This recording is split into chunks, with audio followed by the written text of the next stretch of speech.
Bonjour Michel Larive, merci beaucoup d'être avec nous Bonjour. en direct ce matin sur RT France. Nouveau conseil de défense hier, pas de restrictions en vue pour l'instant, c'est ce qu'a dit le porte-parole du gouvernement Gabriel Attal. Écoutons-le. Il n'y aura pas d'évolution des restrictions nationales cette semaine, comme l'a annoncé le Premier ministre. Nous avons avancé le couvre-feu à 18h pour 2 semaines. Nous donnons sa chance à ce couvre-feu. Et évidemment, si la situation devait se dégrader de manière importante, d'autres mesures nationales pourraient être décidées. Michel Larive, c'est une rumeur évidemment pour l'instant. On s'acheminerait vers un confinement pour les vacances de février. Qu'en pensez-vous pour l'instant de ce couvre-feu et des mesures prises ? Alors,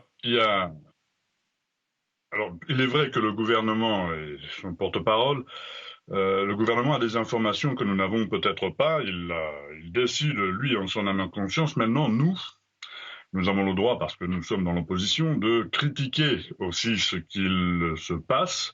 Et il y a des choses qui me paraissent, moi, aberrantes, notamment dans le domaine de la culture, où on peut voir que dans d'autres pays, des protocoles sont appliqués, des protocoles qui fonctionnent. Je vais parler de Barcelone, notamment. Et puis des aberrations. Vous savez que je suis député de l'Ariège, donc dans une zone de montagne.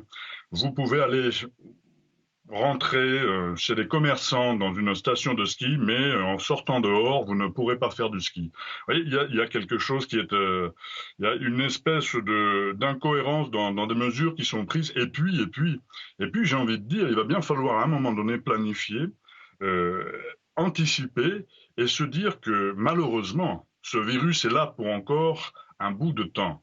Eh bien, il faudrait commencer à construire une espèce de modus vivendi qui fasse que l'on n'en prenne pas nos concitoyens que pour des homo economicus. Ce sont des humains. Ils ont besoin de relations sociales, ils ont besoin de culture qui est une nourriture essentielle. Ils ont besoin, pour les étudiants, de reprendre les études, de se resocialiser. Voilà, la France a besoin, les Français ont besoin de vivre à nouveau, tout en sachant être responsables, ce qu'ils ont prouvé depuis le début de la pandémie. Donc pour vous, anticipation, ça ne veut pas dire anticiper un prochain couvre-feu ou un prochain confinement, mais c'est mettre en place des mesures justement pour pouvoir vivre normalement à long terme, puisque ce virus apparemment sera là, et même si la situation semble en tout cas empirer.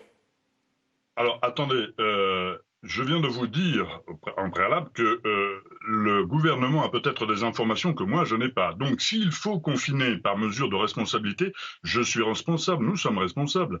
Donc à partir de ce moment-là, si le gouvernement a des données qui nous disent il faut confiner, d'accord. Mais maintenant, l'idée c'est de ne pas enfermer la France de façon alternative, de confinement, déconfinement, confinement, déconfinement. À un moment donné, il va bien falloir essayer de construire ce modus vivendi qui fera que lorsque nous sommes confinés, nous construisons notre déconfinement et nous construisons une manière de vivre avec ce virus qui, j'espère, disparaîtra le plus vite possible.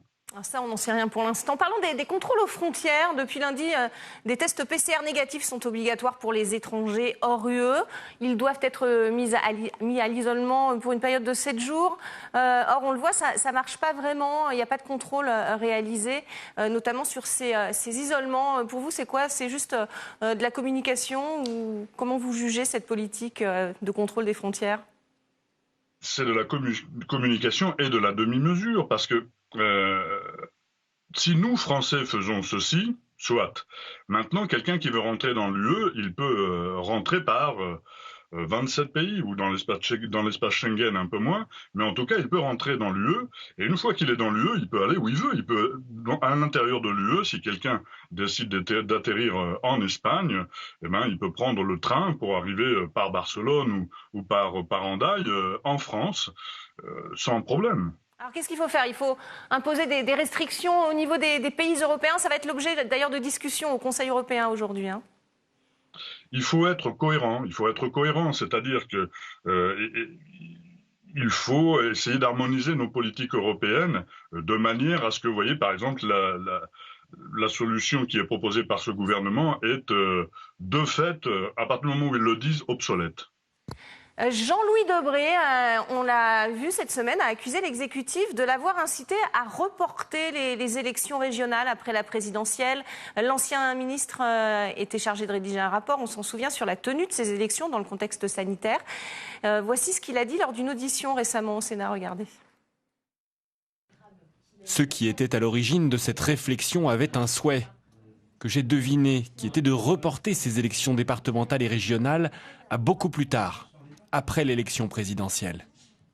Alors elles sont prévues en juin, elles ont déjà été reportées, ces élections régionales et départementales. Est-ce que vous vous inquiétez de cet éventuel report ? Là aussi, il y a des informations que nous n'avons, vous et moi, peut-être pas. Maintenant, ce que je sais, c'est que le texte vient de passer au Sénat et que les sénateurs ont fait en sorte de, quelque part, verrouiller le texte pour garantir au moins une tenue du scrutin en juin. Maintenant, le texte sera examiné mardi en première lecture de l'hémicycle du Sénat avant d'aller à l'Assemblée nationale. Alors, nous verrons bien, mais la problématique n'est pas seulement le jour du vote. Vous comprenez que lorsqu'il y a des élections, il faut qu'il y ait la possibilité de faire campagne, et dans les conditions qui sont les nôtres, c'est-à-dire la condition du Covid. Il n'est pas question d'organiser sûrement des grands meetings ou d'autres réunions publiques. Ça va être donc une campagne à minima au niveau des contacts sociaux, très virtuel. Il y a toute une organisation à avoir, et donc il va bien falloir que les décisions se prennent très rapidement. Et on suivra cela évidemment. Merci beaucoup Michel Larive d'avoir répondu ce matin à nos questions en direct sur RT France.